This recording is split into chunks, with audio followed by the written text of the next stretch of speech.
Pada tanggal 16 Maret 2022, Presiden Joko Widodo meresmikan pembukaan pabrik PT Hyundai Motor Manufacturing Indonesia. Pabrik ini menghasilkan mobil listrik pertama yang dibuat di Indonesia, yaitu Ioniq 5, yang diluncurkan di Cikareng, Kabupaten Bekasi, Jawa Barat. Peresmian ini dapat dikatakan sebagai langkah awal dalam perubahan menuju negara yang lebih hijau dan berkelanjutan. Penggunaan mobil listrik adalah salah satu upaya yang baik dalam mengurangi emisi karbon yang akhir-akhir ini menimbulkan kekhawatiran. Menurut KBBI, kata emisi bisa diterjemahkan sebagai kandungan gas mesin yang dibuang ke udara. Dalam hal ini, karbon emisi merujuk pada pelepasan gas karbon dioksida ke atmosfer bumi. Emisi karbon inilah yang sering disebut sebagai penyebab utama perubahan iklim global. Masalah perubahan iklim dan pemanasan global sudah tidak asing lagi untuk didengar. Namun, hari demi hari, kondisi lingkungan masih memburuk karena berbagai aktivitas manusia. Salah satu penyebab terbesar perubahan iklim dan pemanasan global adalah sektor transportasi yang tidak lelah menghasilkan emisi karbon. Mesin mobil tradisional menghasilkan banyak gas rumah kaca, seperti nitrogen dioksida dan karbon monoksida, karena pembakaran bahan bakar. Oleh karena itu, penggunaan mobil listrik diharapkan dapat membantu dalam mengurangi jumlah emisi karbon yang dihasilkan. Menurut data dari Korlantas Polri, terdapat sekitar 140 juta unit kendaraan bermotor di Indonesia pada tahun 2023.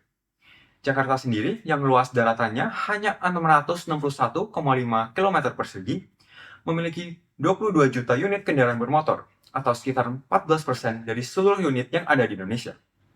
Jika setiap dari kendaraan bermotor tersebut digunakan, maka tidak terbayang berapa banyak emisi karbon yang dihasilkan. Hal ini tidak hanya buruk bagi lingkungan, tetapi juga untuk para manusia yang harus menghirup udara tersebut.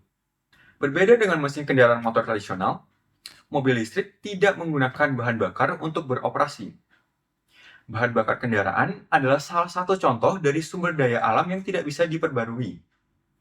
Penggunaan bahan bakar yang berlebihan akan menyebabkan penurunan persediaan hingga tidak ada lagi.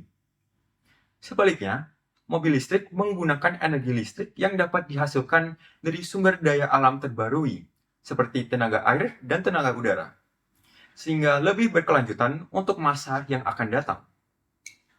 Pemerintah pun mendukung perubahan tersebut dengan mengajak masyarakat untuk menggunakan kendaraan listrik. Salah satu upaya pemerintah adalah menurunkan harga kendaraan listrik dengan memberikan subsidi serta menurunkan harga pajak. Hal ini diharapkan dapat membuat lebih banyak warga tertarik untuk membeli kendaraan listrik. Pemerintah sendiri juga sudah mengimplementasikan kendaraan listrik di dalam beberapa transportasi umumnya, seperti Transjakarta dan Jaklingko. Secara keseluruhan, penggunaan mobil listrik membawa banyak pengaruh positif bagi lingkungannya.